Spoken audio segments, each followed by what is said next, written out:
சீர்காழி பகுதியில் திடீர் கனமழையால் 500 ஏக்கரில் குறுவை சாகுபடி பாதிக்கப்பட்டுள்ளது.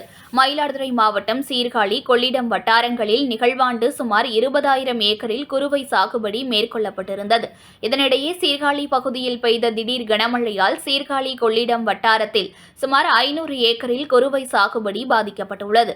சீர்காழி அருகே அகினி, வள்ளுவக்குடி, கொண்டல், மருதங்குடி, ஏனாங்குடி, நிம்மேலி, ஆதமங்கலம் ஆகிய பகுதிகளில் சுமார் 300 ஏக்கருக்கு மேல் மோட்டார் பம்ப் செட் பாசனம் மூலம் குறுவை சாகுபடி மேற்கொள்ளப்பட்டிருந்த நிலையில் சீர்காழி பகுதியில் 2 தினங்களாக பெய்த திடீர் கனமழையால் இப்பகுதியில் மட்டும் சுமார் 200 ஏக்கருக்கு மேல் குறுவை சாகுபடி செய்யப்பட்டிருந்த வயல்களில் மழைநீர் தேங்கி குறுவை நெல்மழை நீரில் சாய்ந்து பாதிப்பு ஏற்பட்டுள்ளது.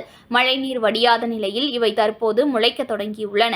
இதனால் கடன் வாங்கி ஏக்கருக்கு 20,000 ரூபாய் வரை செலவு செய்து குறுவை சாகுபடி செய்திருந்த விவசாயிகள் பெரும் நஷ்டத்தை சந்திக்கும் நிலை ஏற்பட்டுள்ளது.